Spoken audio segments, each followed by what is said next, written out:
For coming out in our series on political theology. This is the penultimate week, which I mostly say to give access to that great word, penultimate. You should use it more. It's a great word. It means second to last. It's not actually what it means, but effectively. Anyway, as we talk about political theology tonight, our intern Caleb Graham is going to teach. This is a week 2 on Christian nationalism. The next week and the final week will be a summary, and what does it mean to be a good Christian citizen? How can you take everything we've talked about and genuinely implement it in your life? A lot of this is theoretical. None of us are sitting Supreme Court justices or members of the executive branch. Are there real ways that we can put our faith into practice? The answer is yes. I have 4 minutes left to give a quick recap of where we were last week and kind of clarify what I talked about to set up where Caleb is going now. And Caleb, you can erase all of this if you want to. So we're talking about Christian nationalism. I'm not going to write the quote on here. I said the best argument for Christian nationalism that I have found now is a recent study report, which they also publish as a book. It's called Reformed Christian Politics. Yes, they chose those words. It's written by 3 guys. Stephen Wolfe, who's pretty famous for this. He previously wrote a book called The Case for Christian Nationalism, which I do not think is particularly well done. I don't mean that insultingly. I think this next thing that he contributed to is much better done. Reformed Christian Politics, Zachary Garris, Sean McGowan, who are PCA ministers, and then Stephen Wolfe. That would be the resource I would point you towards. As far as a resource, Stephen Wolfe, Dr. Wolfe, he has his PhD in politics. His definition is basically that Christian nationalism is a Christian nation acting Christianly and pursuing for the sum total of all of its parts both civil and cultural Christian action for both heavenly and earthly good. That's my paraphrase. It's pretty close. I'll repeat it one more time. Christian nationalism is a Christian nation acting Christianly in the sum total of its parts, both politically and culturally, to do everything it can to pursue a Christian nation for both heavenly and earthly goods. I gave my pitch last week, which continues to be my position, I think Caleb as well, that by and large the term Christian nationalism is unhelpful. One reason for that is opponents of Christianity basically just label anything that sounds remotely Christian as Christian nationalism. So this is CNN, MSNBC. If Christians are just kind of saying anything, they accuse it of being Christian nationalism. They accuse it of being fascism. So it's really unhelpful when talking to people who are opposed to Christian influence in politics. It immediately kind of rules you out, which is unhelpful pedagogically. And then inside our camp, there's a lot about Dr. Wolfe's definition that I agree with. We talked about that last week. But inside of our camp, in terms of the Christian camp, the Reformed camp, there are many people who use this word to promote simply what I would call magisterial to kingdom. That's what I would want you to be. There's a lot of people who use the term to promote just straight up inappropriate, sinful ideas, kinism, racial animus, sectarianism. And so because of that, on both sides, it's become a largely unhelpful term. That would be my pitch. But to get more specifically, we said that there are 3 big issues at stake. Of course, I used alliteration because I'm addicted to it. And I used the second one to remind me of what the first 2 are.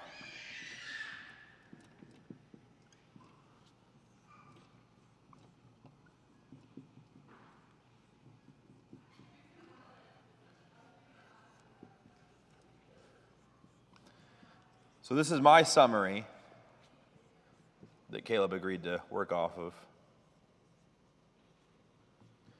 Is that there are 3 big issues on stake. One is normative Christianity, that you want Christianity to be the norm in the country. The second is natural law, that you want primarily natural law to decide policy.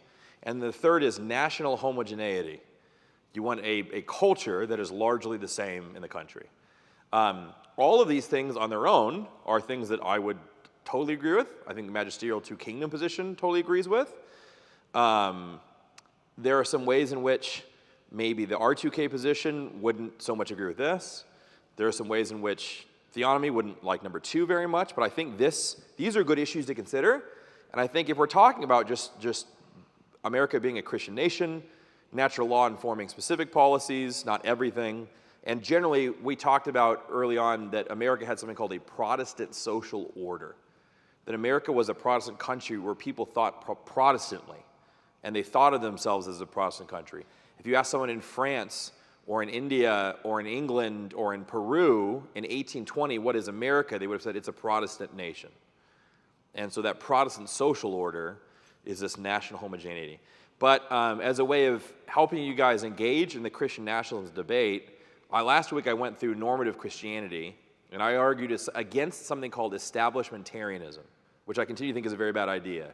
And actually the American revisions to the Westminster Confession rule out establishmentarianism. Now the original in 1646 support the idea of established state churches, of the civil magistrate intervening in matters of theology, in church discipline, punishing heresy. The American revisions, which I argued are better and I think more biblical, of course, we want Christians in government, and of course they can make Christian arguments while they're in government, and they can even pass Christian laws. I'm in favor of blasphemy laws, I'm in favor of Sabbath laws, these are good things. But what they ought not to do is establish a religion, and so have Christianity as the necessary religion for those who are in office, right, which would be religious tests for office.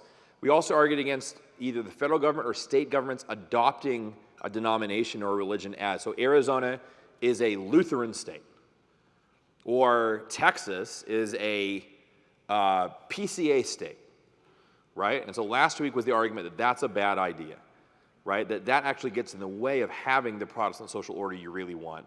And there's a reason why not only the First Amendment ruled out a federal national church, but most of the most conservative states in the United States quickly got rid of their state churches in the decades after the convention. So we were arguing against establishmentarianism. I do want normative Christianity.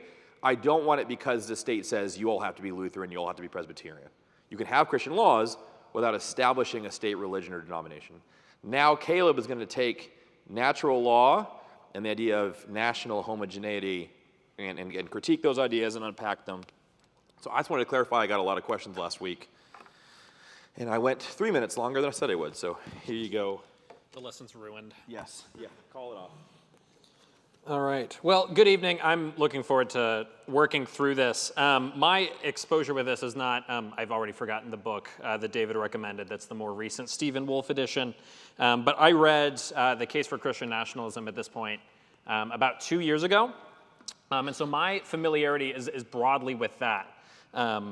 Wolfe, I think, actually does a very good job of being clear, and that's obviously very important when you're trying to understand an idea.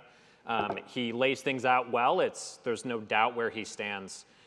He makes claims, he backs them up, so you know what he's talking about. And that's been really helpful. From my general exposure with Christian nationalism in general, it seems that everything that well, maybe not everything, but that content that I've seen broadly on the internet by people who tend to call themselves Christian nationalists will agree with Wolfe on the points that I'm going to be making a bit of a heavy critique of here. I think Wolfe goes pretty seriously far in his misuse of natural law and in the way that he understands national homogeneity. The way that he understands nationalism, that side of Christian nationalism, I think is reasonably problematic. But even as we get there, as we go through his case, I want to highlight things that he's describing. And obviously this is compelling to a lot of people because I think Wolfe hits on a lot of things that are maybe less talked about in the broader culture, maybe even less talked about among our social, our political circles that would broadly agree with some things. And so what I want to do this evening as we talk about Stephen Wolfe's ideas is I first want to talk about what he understands to be the nation, and then I want to talk about how he understands nationalism. Nationalism, functionally, is a promotion of your nation, or as David defined within the concept of Christian nationalism, it's your nation acting consciously as a nation for your nation's end.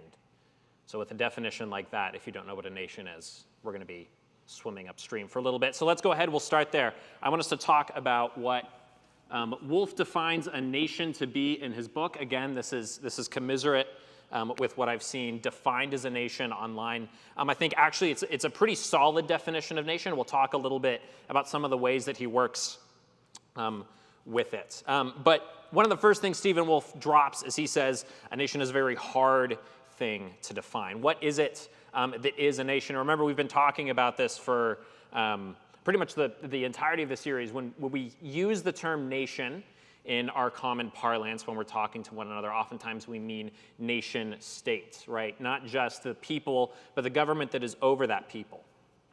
In this case, and in generally Christian nationalism, what we are looking at is not the institutions that these people possess, the institutions that these people run, or even the institutions that are over these people, but we are talking about groups of people themselves. So a nation is fundamentally a group of people. A group of people. And Wolfe will draw attention to a couple of things, and this term will, again, oftentimes be repeated, largely used. He will say that it's a particular people in a particular place. So particular people, and that's not a helpful symbol. There's an eraser around here somewhere, probably. A particular people and place. A particular people and the particular place that they live in. I think part of the idea there being that people are not just tied to one another and their relations. They'll argue in a meaningful sense they are tied to the land that they have lived in, the land that they continue to live in. So then the question is, how do you define this particular people? And this is where things get really tricky. What is the thing that makes you either in a nation or out of a nation?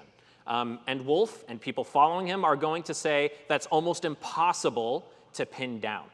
Because what you're describing in a nation is you're describing an organic unity of things, right? You're describing a whole lot of different factors that come together that either enable someone to be part of this group or perhaps out of it. Or maybe even a step further, they enable someone to be somewhere along that level of familiarity, but maybe not quite all the way. One example of this is, just think of the different subcultures that we have in the United States, right? The American South, if any of you have been there, is a meaningfully different place than much of the rest of the United States. And thank you, Mr. Mulder. Very helpful. I'm going to leave the immediate offender. That looks clear, right? That looks clearish. You guys are smiling. That means you know it says and, probably.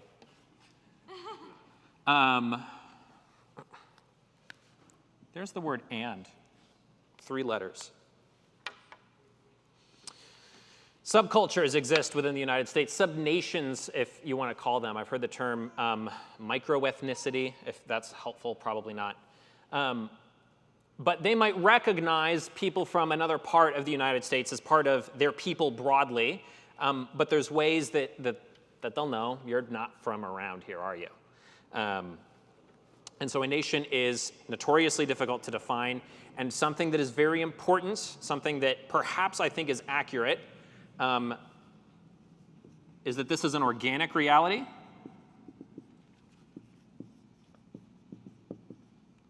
And it is felt. That last bit I want to say is particularly important for Wolfe's case, and I think it's particularly important when we're going to start really understanding why his case for nationalism, I think, is a little bit out of control. He says that a particular people, your nation, is something that is an organic reality. I can't describe it. I can't nail it down academically. It is primarily felt.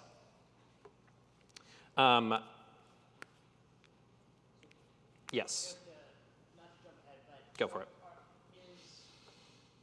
What I'm hearing you say, correct me if I'm wrong, is Yeah. that this is such an ambiguous term that Wolfe can potentially abuse it, or is that kind of where it goes?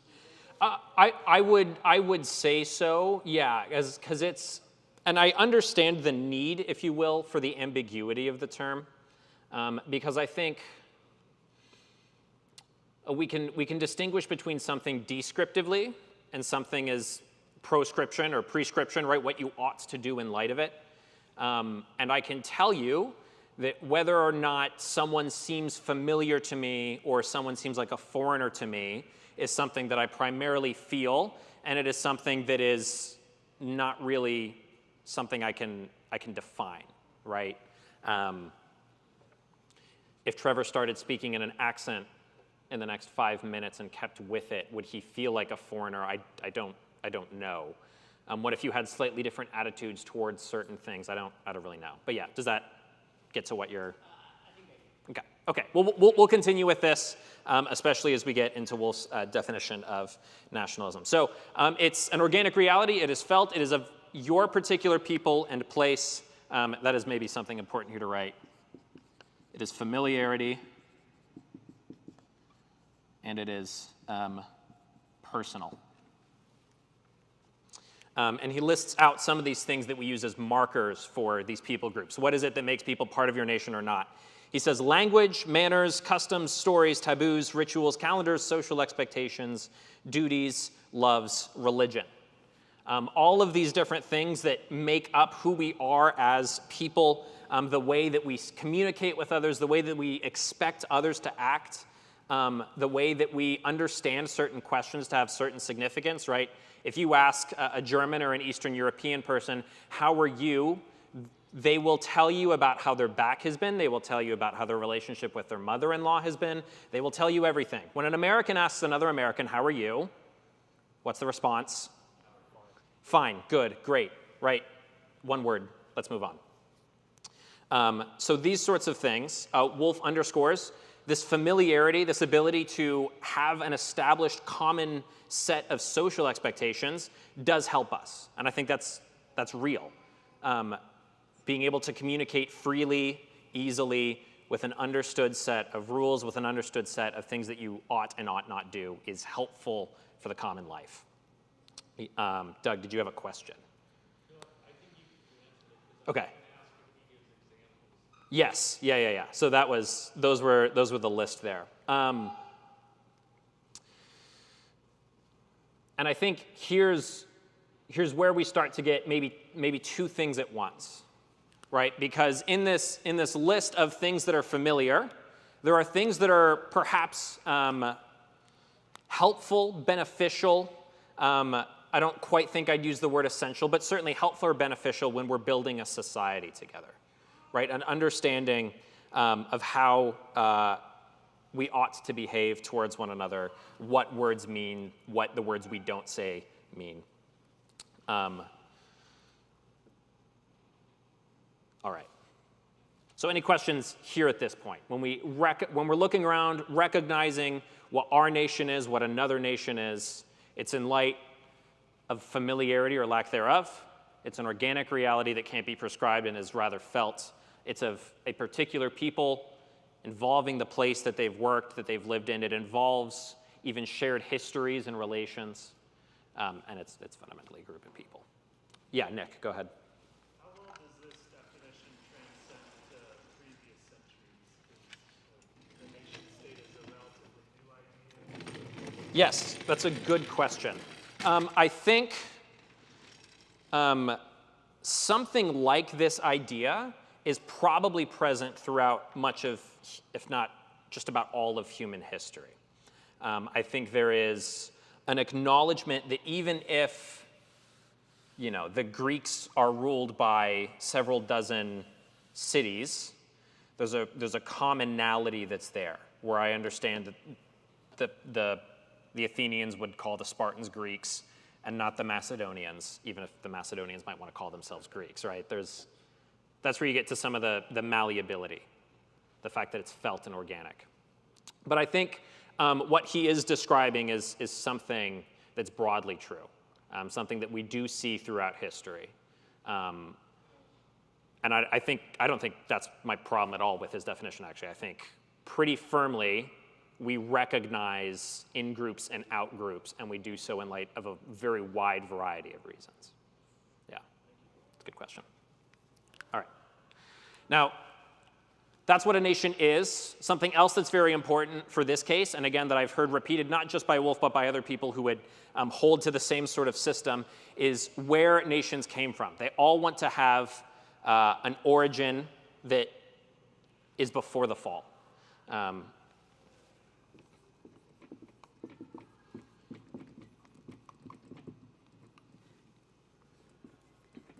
So Wolf wants to say prelapsarian, before the fall. That's a big word. That's a seminary level word that I don't, just before the fall. If everything was in the garden, everything was going well, Adam and Eve had not eaten of the tree quite as quickly as they did, or perhaps had not at all, they would have children. Their children would have children. That was part of, the creation mandate. That's there not as a result of the fall. That's there prior to the fall. And so if they had continued in the garden in that prelapsarian, before the fall condition, there would be more and more people. And so Wolf argues there would eventually become nations. And he cites 2 reasons. And that's because, both of them are a sub-reason of the first reason, which is humans are finite. We can't do everything, and we can't know everything. And so he says there would exist a division of labor. We'd all specialize in different things, and we'd form different groups as we all had our gifts, our God-given gifts. We'd organize ourselves differently. We'd do certain things. We'd form these communities on the basis of that. And that as a result of the fact that we are finite and know things finitely and do things finitely, we would also develop shared loves. We might all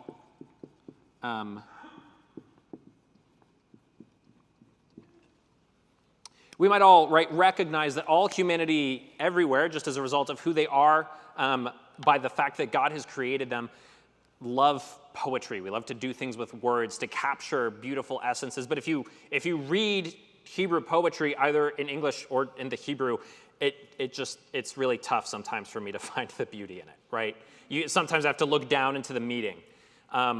Oftentimes not the case with English poetry. That strikes me quickly. It's glorious, it's beautiful. And so I imagine if we had someone from 800 BC Judah here, he would probably feel the opposite way, He would immediately see the beauty that is present in his poetry, and he would look even at translated Keats or Frost and be like, I don't get it. I don't know what's going on here. And so he says, because humans would develop these specializations, because they develop these loves, they would start to organize themselves into groups. They would start to speak in their own little way to each other. They develop a shared art, a shared culture, shared taboos, shared expectations, shared duties, and shared loves. Okay. Now, a very brief critique at this point, and that critique is, that's pretty speculative, We're asking the question, what would happen if humanity had basically persisted in a state that it didn't and carried on with it, And so if you want to use this as your basis of your argument, that's, I don't know, I don't find it particularly compelling. One of the reviews I read for this book mentioned, he said, what if instead of this, we all sort of hung around with Adam, we all grew the garden together, and Adam is our common patriarch, who of course would have continued living, would have been sort of the touchstone for all of us to develop our one common language, one common set of loves, one common artistry. Would that be then a case for Christian globalism? Maybe, I don't know. But I don't think this is critical. If you don't find that critique at all fascinating, if you think, no, this seems pretty accurate, that's fine. If that's our only problem, I think we're moving on. But perhaps another critique here is that actually we oughtn't speculate about where nations come from, because the Bible does tell us where nations come from. It seems to me relatively clear that one of the things that's in view in the Tower of Babel is that God is, as an act of judgment, separating out peoples. Now, he had commanded everyone following, or as part of the Noahic covenant, be fruitful, multiply, go out, fill the earth, and humanity rebels against God. They stay in one place. And so when he scatters them, he does that by changing their languages. And so we see with that all of these different people groups starting to form after Babel. So I think that's maybe one critique that you could also level against this. You could say, listen, I think it's pretty arguable that nations are a post-fall situation. One last thing here, because we need to get to the meat of the argument. Though nations, I think, are present as a result of judgment, they're also preserved in the new heavens and the new earth. which is a fascinating thing, right? We look out and we see people of every tribe and tongue and nation, and they are all one people at that point, but they're still people of every tribe, tongue, and nation. Anyways, that's just a thought. So again, this is sort of the base level conversation before we get to the actual argument for nationalism. This is the description of nation. I don't think there's anything here that's ground-shatteringly new or, for that matter, problematic. Any questions before we move on to Wolff's argument for nationalism? Yes, Annalise.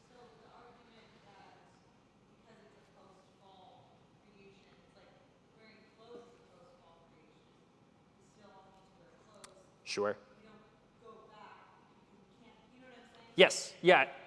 That's a pretty good point, right? We still operate in light of post-fall realities, and we had this conversation, right, even with civil government, right? There's the question there, would civil government have existed before the fall? Obviously, it would look a little bit different, but whether or not civil government would have been there before the fall, we still need to listen to Caesar, we still need to wear clothes. Yeah, this is good. Yes?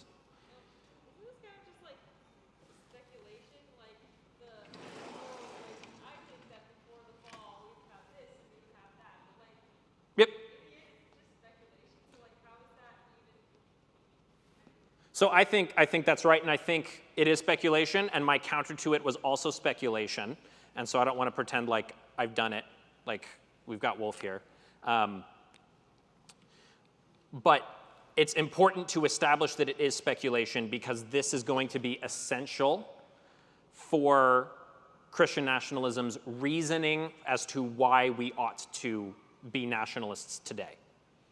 And I think establishing that on the basis of speculation is perhaps a little concerning. Yes, Pastor Schexnayder. I think that the relationship of nature and grace answers Ms. Cheng's question. Are you going to get into that later? Or? That is like the rest of tonight. Okay. So yes, thank you. Thank you. All right, here's the case for nationalism, if you will. I'm gonna line up basically a series of 5 claims, and I think if the first 4 are true, the 5th one follows. So we're gonna work through it. I think these are faithful summaries of Wolff's argument in the case for Christian nationalism, and again, I think I've seen this thinking in shorthand present online with others as well. All right. So number 1. Nations were before the fall. They would have been there. They would have formed. They were part of the original plan. All right, number 2. Nations are, therefore, part of God's plan. They're part of man's flourishing. They would be part of what God had intended for us to do as we lived together. And with that, number 3, we have a creation instinct to form and to belong, remain loyal to our nations. Okay? I think if 1 and 2 are true, then probably 3 is also true, right? If they're a part of God's plan, then the fact that we do have an instinct to form nations, and I think that bears out historically, is present. Doug, did you have something? Are they like mandates, like creation mandates, like marriage and work? Yeah. So they're not explicit in the scriptures, but this is why, right? This is all under the subheading of natural law, right? It's something that we would have known and would have been part, maybe implicit in the creation mandate, just because of how God chose to make us. Yeah, Pastor Schexnayder. As someone who agrees with this position, Yes. I think I would say we would say that the creation mandates mandate this. Yeah. That's it's not that the matters of the mandate, it's that to do all the mandates you're going to need government to pull it off. So. Okay. Yes, Sean.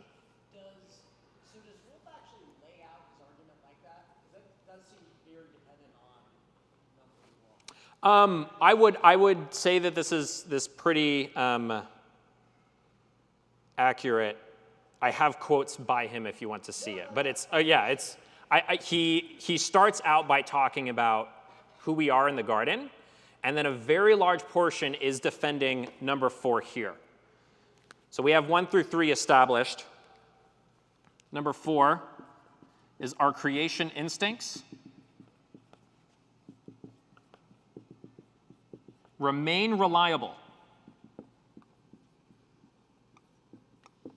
and we ought to follow them. I'm going to underscore the word ought here. Oop.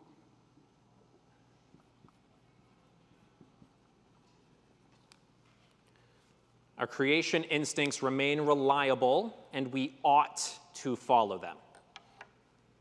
I think this is where we've lost the plot a little bit, if I can say that gently. I think, well, we'll get into that in just a minute.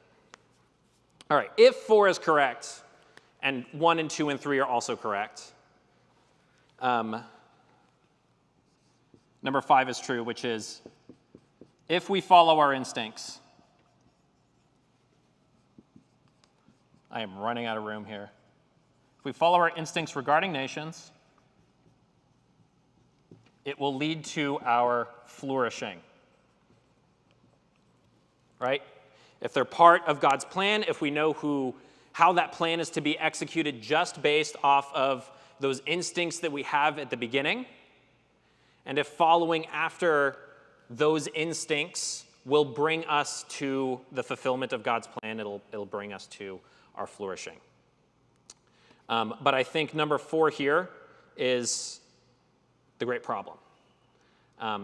Because what Wolf is going to say is when the fall happens, we lose our supernatural gifts, we lose our ability to relate to God, but our natural gifts remain intact. They remain capable of doing just about everything that we were able to do prior to our fall. And that is absolutely essential for Christian nationalism to maintain itself. For Wolf's argument, for other people's argument here, to say that we ought to be behaving, that we ought to follow our instincts, we need for those instincts to reliably lead us to the right end. Now, we're going to, again, spend the rest of the evening talking about this. If we want to summarize, if my counter-argument in one sentence is replace the word nations with children, right? We were supposed to have children before the fall. Having children is part of God's plan. We have a creation instinct to have children. And if our creation instincts remain reliable, we should continue to follow our creation instincts to have children. There's a slight problem with that, which is that all of the time that instinct is wrongly directed, it's wrongly oriented, and it is not to the glory of God. It needs to be checked regularly by the systems that God has put in place. And so I think similarly, if we want to even say, right, that nations here are part of the plan beforehand, we need to make sure that we are not following after them as their own source of authority. So man loses his ability in the fall to relate to God. We are agreed on that. Wolf will say that our natural gifts are corrupted, but he says that they can't be corrupted in themselves. That is to say that the user is the problem, and that all of our natural abilities, all of the effects of the fall are really just in our soul and our ability to relate to God. Ultimately, our ability to relate to one another is fine, except insofar as we've lost the ability to relate to God. And so he will say, a couple of quotes here because this is where it's helpful. He will say, the instincts that lead one to unequal loves are reliable. He says that grace restores nature on pages 93, 100, 101, 104, 116, 118, 142, 174, 256, and 261. It's a decently important concept to him, that what we have now is reliable, it is basically intact, and that when we are a redeemed people, nothing really materially changes. In fact, he says we get the entire set of pre-fall gifts that Adam had in our justification. I'm actually, here, we'll erase this, and then I will write more in just a minute. He says this is the Reformed position. He kind of assumes that. I don't believe it's the Reformed position. Westminster Confession of Faith 6.2 tells us that by this sin, they, our original parents, fell from their original righteousness and communion with God, and so became dead in sin and wholly defiled in all parts and faculties of the soul and body. That is not a loss of just our ability to relate to God. That is whole defilement in all of our faculties across our soul and our body.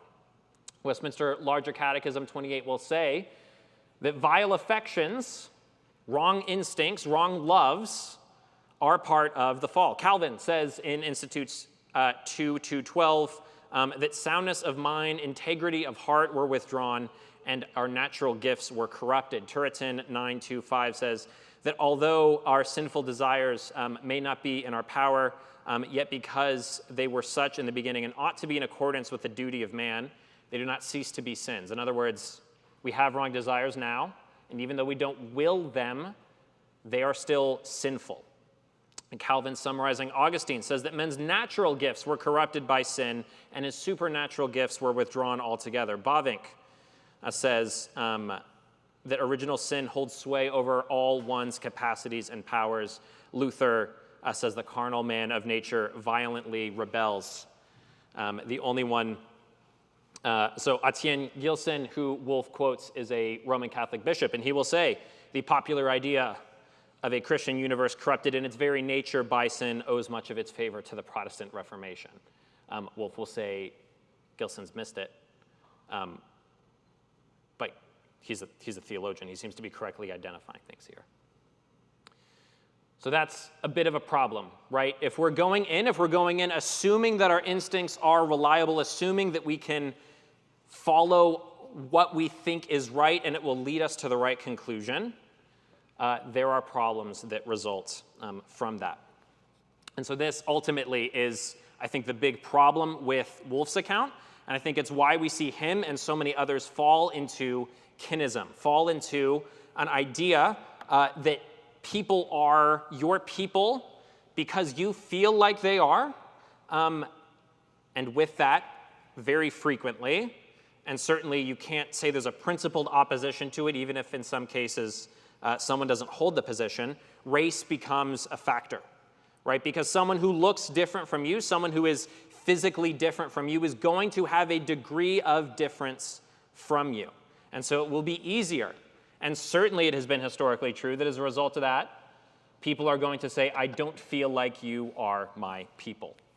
And so ultimately, this is where I think we ought to really be careful when we would choose to label ourselves Christian nationalists, and where I think quite often people make entryway for their sin and allow their wrong dispositions to be what's dominant within their own will. Because ultimately, your feelings about who your people are determine who you can interact with and how you can interact with them. Wolff says that people of different nations can conduct business, they can join an alliance, but they cannot have a life together that goes beyond mutual alliance. And therefore, he says, national distinctions must, again, the language of obligation, they must be upheld. Each person ought to prefer his own people over others in normal circumstances. Said differently, you have an obligation to make sure that whoever you feel your people are get enough power from whoever you feel the other is, so that you hold enough political power and that nothing poses a threat to what you feel is a part of your way of life. And since your instincts are reliable, there is no need to check this feeling. Now, it doesn't need to be drawn along racist lines again, but if your instincts tell you that, if you think that science tells you that, those people aren't capable of living like you, then why wouldn't that work just fine? This gets put into play when he gives a call to action at the end of his book, where he says that the real Americans need to rise up because the coastal elites are an occupying class. Violent revolution is justified if they are threatening your nation's existence. And I feel like those people in Washington are not part of my nation and are a threat to the existence of my nation. So more pointedly, this is why kinism is wrong, not because there's benefit to living amongst people in your own culture, which we can certainly recognize the goods of, but because it allows you to identify with whoever your heart tells you that you ought to, and that it then demands loyalty for these people. And thus people like Wolf will say on Twitter that it is white evangelicals who are holding the nations together. And thus people like Joel Webbin saying that all else being equal, you ought to date, you ought to marry into your own race. And thus Webbin, again, describing the death of the West not as a loss of cultural goods, but as white genocide, right? This is a very, I think, in our sinful nature, a very natural way for us to look. And I think when you've constructed this system where you believe that your natural gifts are pretty much intact, you will follow them in the wrong direction rather than submitting yourself to the word, rather than recognizing brotherhood in light of the things that I think Scripture makes to be more central. So that's the big weight of it. I think we're going to then maybe do a little bit of construction back up, maybe understanding how we can maybe more properly respond and incorporate the things that I think Wolf is trying to get to without hitting his big mistake here. Are there any questions at this point? Eve. It kind of makes me a little like postmodern in the sense that like I can determine like, based on my feelings what my reality is. Yes. Yeah. I have heard that critique leveled, and I don't know if there's a oh yeah. The question is this a little bit postmodern because ultimately your feelings are what determines it, and I think that's something that's somewhat legitimate, right? If your feelings are a reliable truth detection mechanism, well then, yeah. I mean, it may not be properly postmodern, but it's maybe the next thing from it. Yeah, Noelle, I saw your hand. Would this be a reason to say that, like, I don't know, because I feel like this, when I think of Christian nationalism, Yeah. I immediately think of, like, kinism. Yeah. So would that be, like, I feel like that kind of, like, goes back to your point about Christian nationalism being an unhelpful point, or unhelpful label.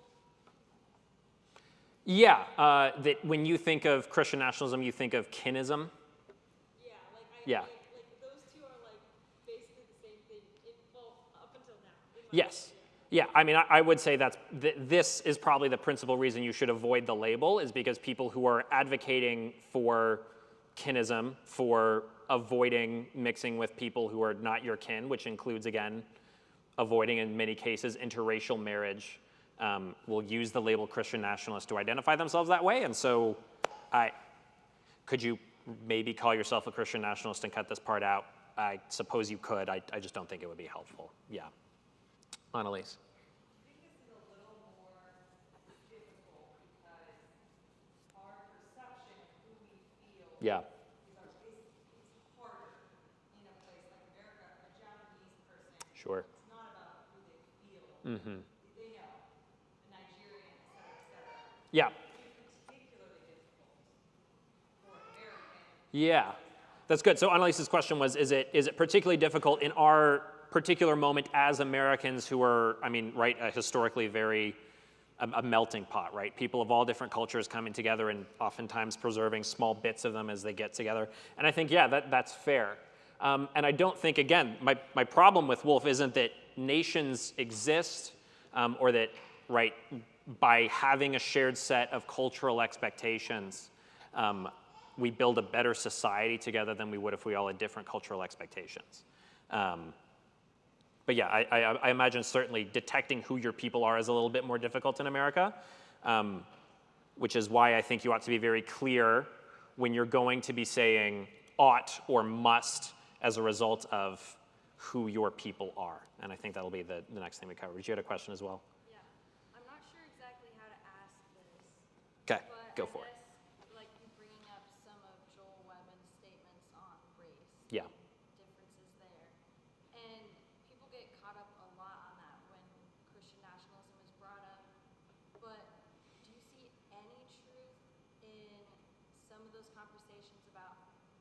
some cultures not being able to mix, and like even kind Sure. of what's been happening in the U.S. with not all cultures, but Yeah. obvious certain ones. This is great. Okay, so this is the question, right?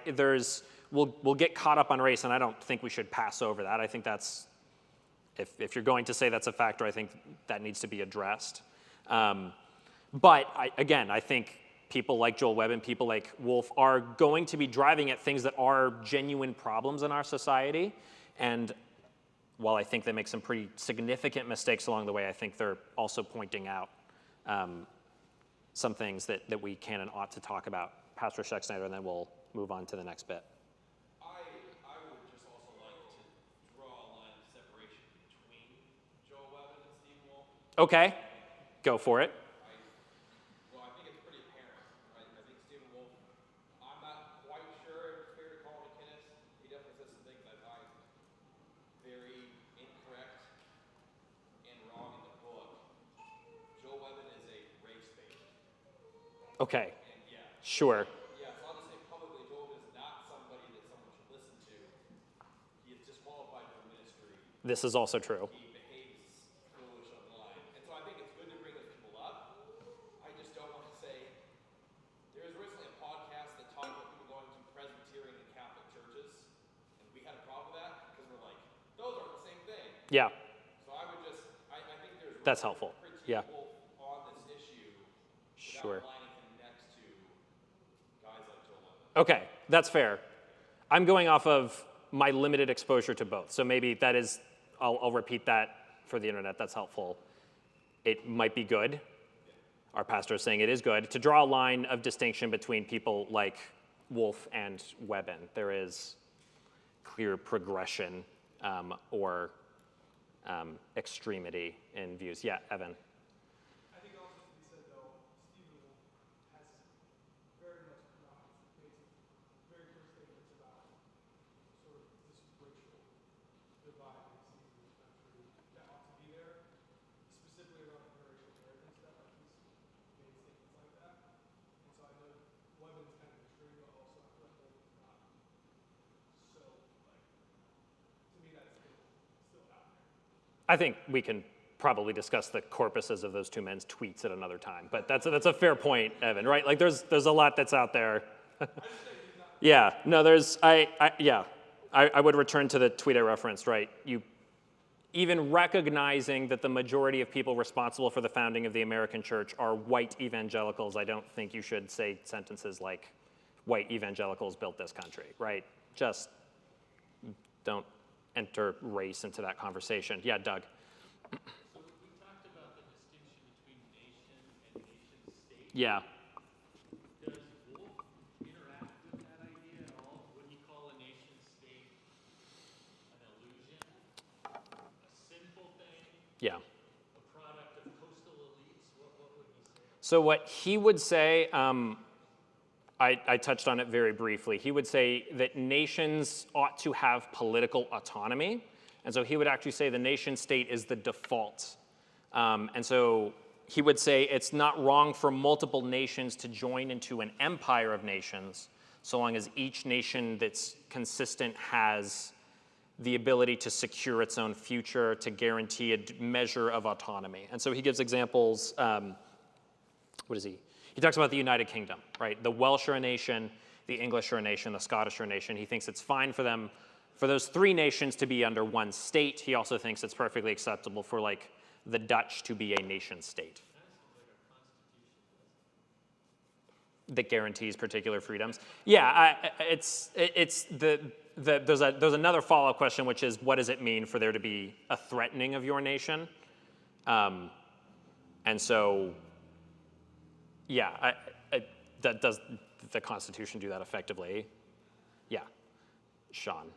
So, does Wolf explicitly like answer the question of, does he think a white American, Black American, Yeah. and Asian American are part of one nation, or does he think those are three different? Does he talk about that? So what he'll do is he'll say things like there are degrees of being part of a nation. And so he'll say blood relations are a part of that broader whole. And so I imagine he is okay with saying that Black Americans, white Americans, and Asian Americans could be part of the same nation. But that there is maybe that first degree of difference. But does he explicitly say that he thinks coastal elites are not part of the nation? He talks about the globalist American empire in the latter parts of his book, and he brings up the idea that I think he uses coastlands at some point as his like metric for talking about them. But yeah, he describes the people who are in charge of our government broadly to be a meaningfully different nation from the American Christian. Oh, so he thinks those in Washington, for example, are Yes. actually functionally a different nation? Yeah, because they oppose your set of values and expectations and religion and want to see the end of your way of life. And so he's going to, it seems to me, I don't know how he could claim that violent revolution is not therefore justified. He certainly issues a call to action in the form of seeking the good of your nation there specifically. America is a consciously Christian nation, according to the way he understands it. Deb, and then we'll move on to this last bit here, because I do want to cover that. We can have more time for questions. Yeah. Are Christians a nation? That's a great question. It kind of, right, so one of the ways that we're described in the Testament seems to be that we're, right, one people. But I think the image of one people is primarily one redeemed people. And so again, I would draw back to Revelation, where what we see is that one redeemed people in a great mass, and yet there are people of every tribe and every tongue and every nation, right? There are those distinctions that are not destroyed by our fact of being Christian. Yeah, do you have a follow-on with that? Yeah.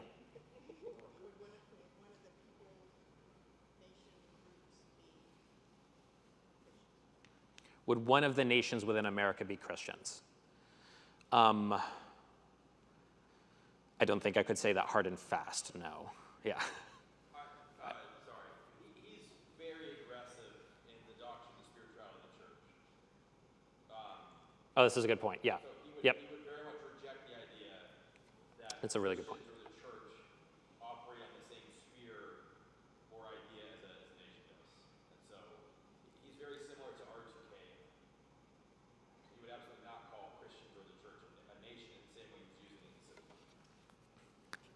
Great. All right, I'm going to move on a little bit just so that we can hit this sort of like this end of the response, which is the idea of ordered loves, right? There are instructions that the Bible gives us, loves that we ought to have towards the people that are around us, and that are in fact ordered, right? There are ways that we relate to each other that are different based upon a variety of different relationships that we have with each other. So I would just argue when we talk about the idea of ordered loves generally, the Bible supports that idea and in fact tells us how we ought to order our loves. We know how to respond to our parents, to our spouse, to our children, our friends, our employers, our government, our city, and our church because of how the Bible describes things. And in fact, oftentimes, the Bible explicitly will order those loves for us, right? So in Genesis 2:24, what we're told is when you get married, you are to leave your parents and to cling to your spouse, right? There's a difference between the way that you relate to your parents compared to what you did before you were married, because now that you're married, you are clinging to your spouse, you are one flesh with them, right? That's a bigger thing. Luke 14:26 tells us, right, that the church is closer to us than mother or brother, right? We ought to be willing to leave those aside for the sake of Christ's gospel, and as Christ tells us, his mother and his brother, those who do the will of his Father.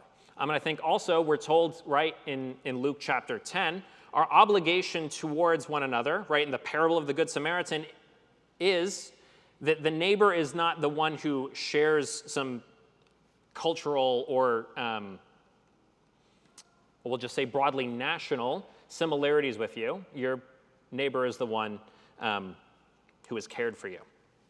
So I think that is one of the things that's good for us to have here in the background as we consider that. And also, the scriptures don't really seem to see a difference between the Israelite and the sojourner, right, in a couple of important respects. And so one of those respects is that the sojourner is to receive the same judicial rights as an Israelite, right? I think that's, I didn't write that down for some reason. I believe it's Leviticus 19. You are to treat the wanderer as the same as the person who is part of your nation. And oftentimes, I guess, it can be a little bit difficult to describe that because Israel is not just a nation, it is also principally the church. But when someone in Israel receives certain punishments when they transgress against the ceremonial law, they are to be cut off and treated as a sojourner. Oftentimes that cutoff does mean death, but oftentimes it just means cut off from the people. This is what you do when the covenant is broken without a criminal violation. We see that in circumcision as well as not partaking properly in Passover. The punishment is that person is cut off from the people. All right. I think that actually concludes what I was aiming here for, what we were planning on talking about, and we are just about our time. So we can definitely talk for more. Deb, did you have a question? Yeah.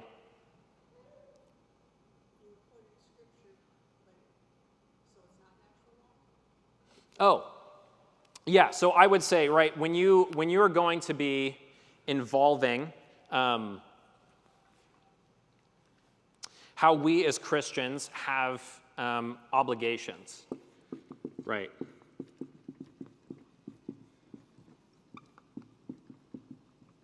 We can recognize that there is natural law and that natural law can be helpful for civil government.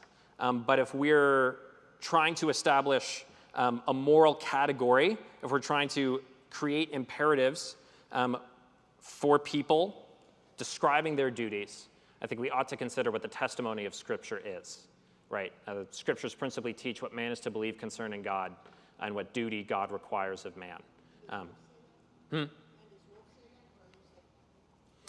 So yeah, Wolf will say it's part of the created order, and so it's sort of there in the natural law. Sorry. It's accessible in the natural law, but that's what Scripture describes, and I don't believe that's what Scripture describes. That's why I said it's a bit of a problem that you're trying to make oughts and musts out of something that's fundamentally speculative, something that's not clearly given or prescribed to us in the Scripture. Yeah. Thank you, Deb. That was a helpful thing I meant to get to. Yes, Aaron. I have two questions. So would you say that he's misapplying the order of mores, the order of loves? Yeah, I would say so, right? And so, oh yeah, is he misapplying the order of loves? And I would say yes. That's really what I would charge Wolf here with. Is that he's opening the door to kinism, and kinists will walk in and say, one of the things that we ought to use to order love is people's race, because that's how we've perceived it. Yeah.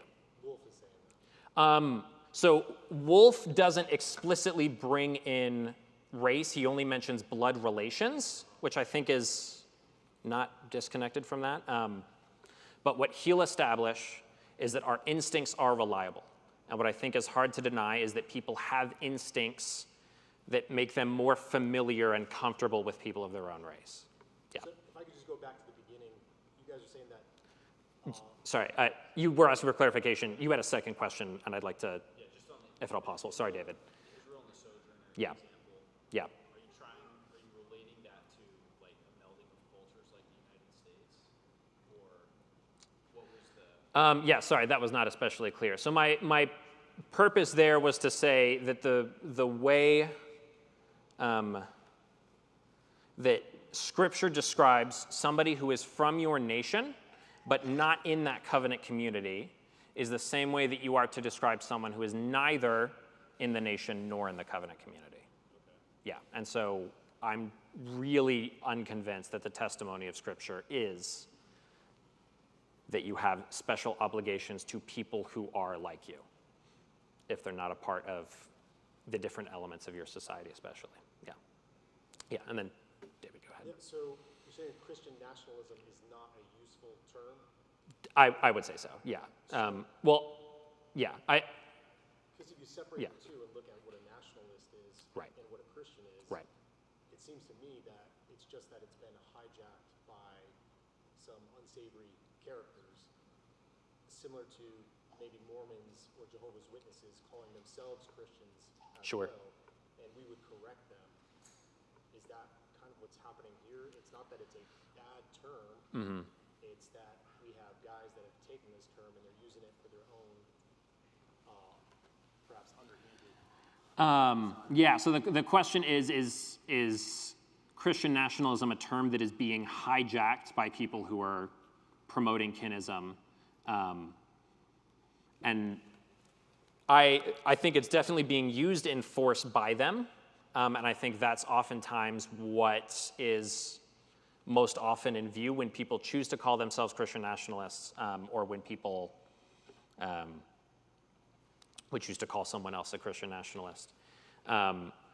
Whether or not you can describe it as hijacking, I don't know, but I'm not confident the term is worth attempting to rescue, right? And so that's why I would say the term is unhelpful for us to use, even if there are certainly some similarities with things that we would consider desirable. Yeah. Yeah.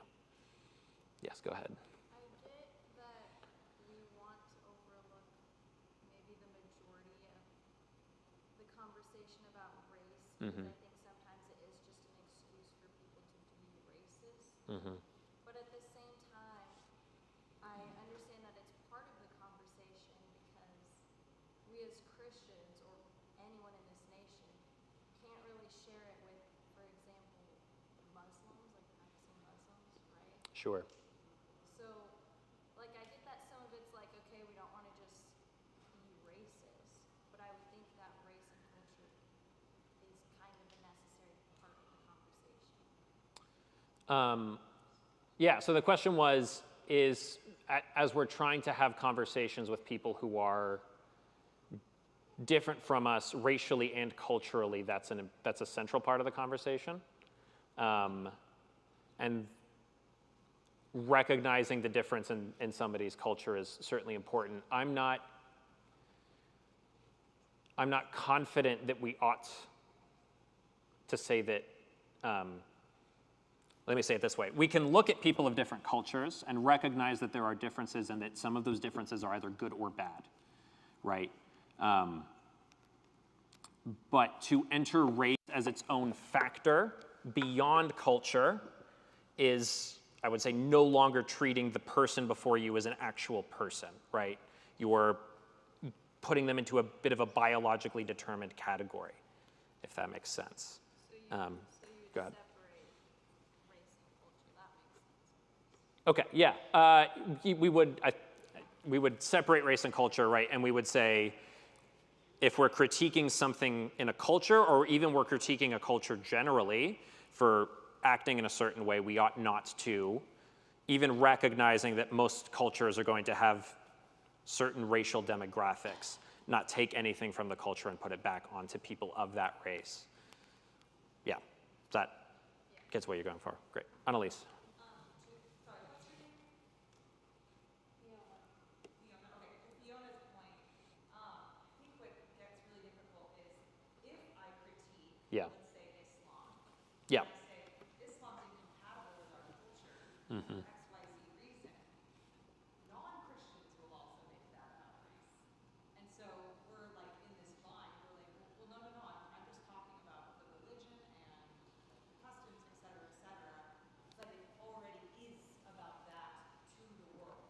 Sure. So as Christians, right, we don't want to do that. Right. We're set apart in that category, but then we're also trying to go, we don't want to use their weapons, right? But at the same time, it's difficult.